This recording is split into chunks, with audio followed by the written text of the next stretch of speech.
The centrifuge was used in this flight for entry simulations. I thought it was a worthwhile training device. As I mentioned, it had a prototype EMS on it, and it was the best time we had to use a scroll. And I recommend that anybody that's going to be involved with supercircular entries run some profiles on the centrifuge. Now, this doesn't mean you have to go over and run 50 12G profiles, but you ought to look at both ends of the corridor. And since it is a closed-loop simulation, you can manually control fly the EMS to the splashdown point. We did not use the planetarium for this particular flight, and I'm not sure. Provided the crews have an adequate background of knowledge in the stars, I don't think that you need to use it. However, it's still, in my opinion, the single best time or best return per hour invested is in a planetarium if you don't have a basic knowledge of where the stars are. However, we've been studying them for several years now, and the star simulations in the CMS were adequate. MIT was very cooperative and very effective in providing training and sending people down to help us in systems training at the last. Now, there's some question about whether the LMP in this case needed to, since he didn't have a GNN system to work with, he really needed to participate in the training. However, when we went to MIT the first time, he still had a limb, Bill, and then you would have needed to participate in the GNN training. But for the one vehicle type operation, we did specialize considerably, and it probably would have been better if we didn't even bother taking the LMP to MIT. But what I meant to say is we probably should not have required the LMP to sit in on the GNN briefings that were conducted here. Brief comment concerning the two MIT trainers which we utilized for this flight.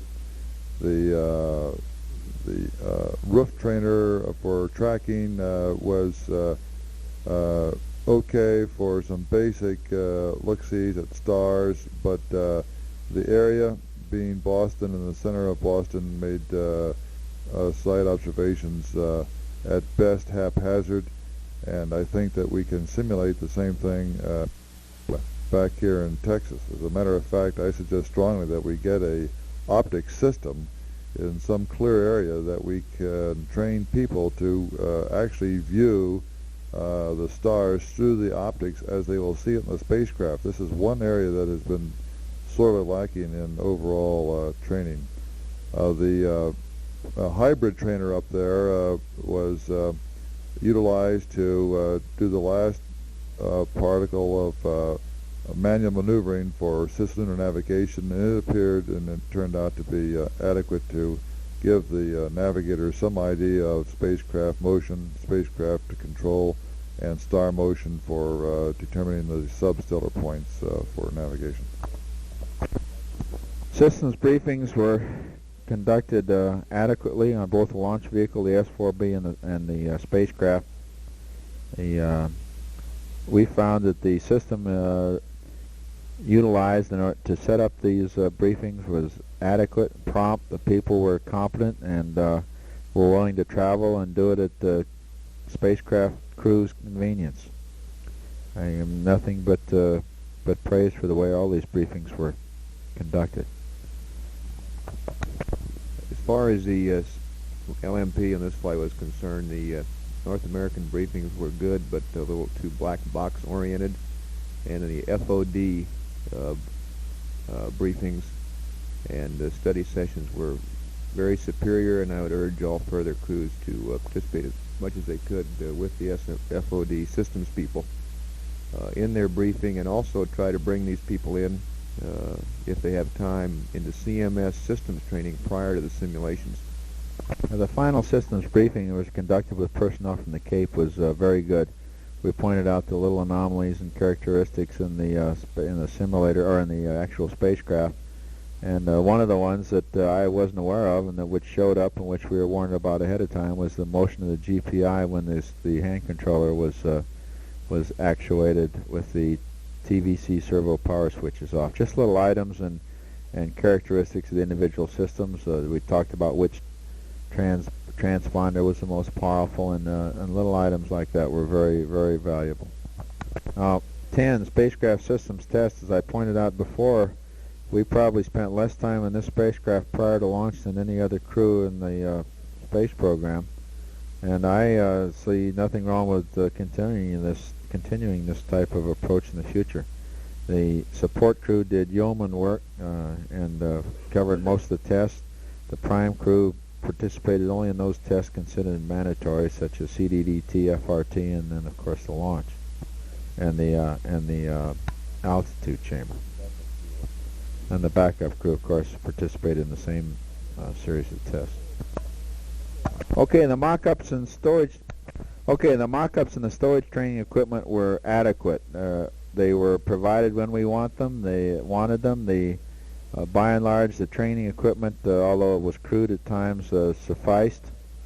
And the mock-up back here in Houston was well up to date for our purposes, and the people that helped us did an excellent job. No, we did not miss not having the mock-up at the Cape.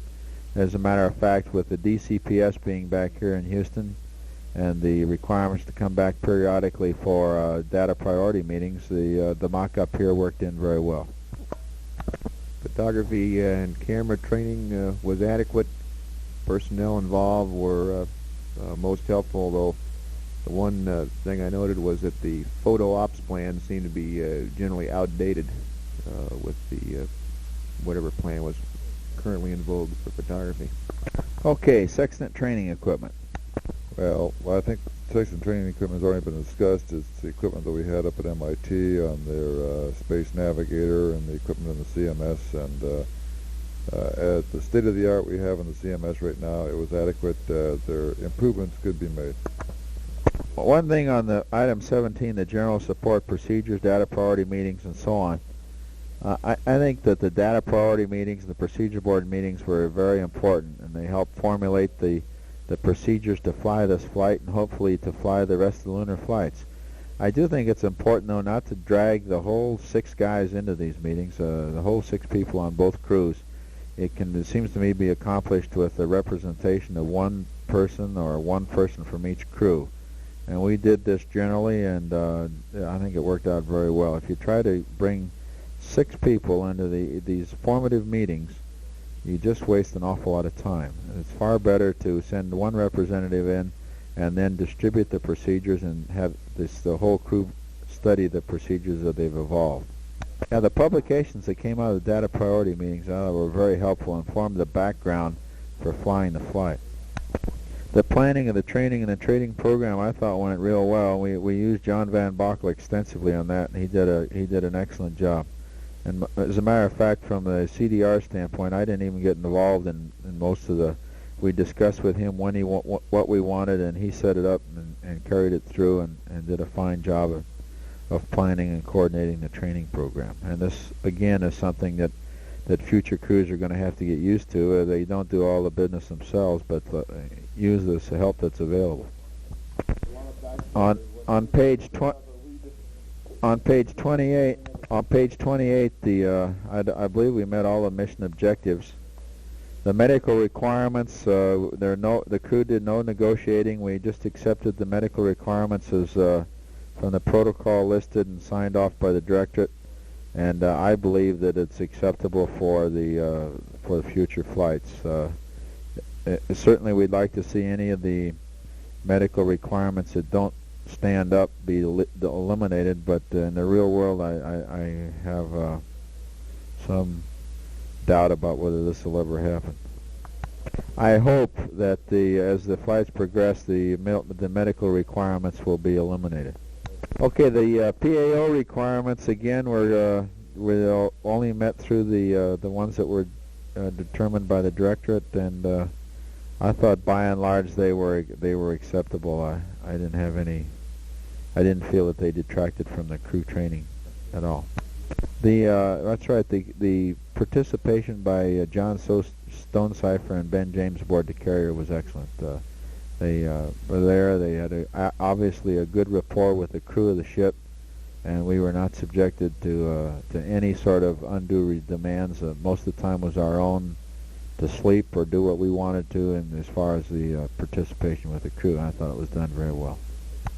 Okay, during the initial, just picking up odds and ends here now, during the initial part of the flight, while the CMP was maneuvering underneath the space of the seats with his suit on, he inadvertently snagged a life vest inflation device, and the one side of the life vest inflated. We didn't do anything about it at the time, but later on in the flight, we bled the CO2 out through the urine dump system. One change in the checklist in that portion of the flight, first thing the CMP should do, since he's the first one out and has to move around, is to take off the life vests, which we forgot about entirely. And it wasn't until we popped them that we made that. Don't use we in there. I didn't pop. It wasn't until the CMP popped his, his life vest that it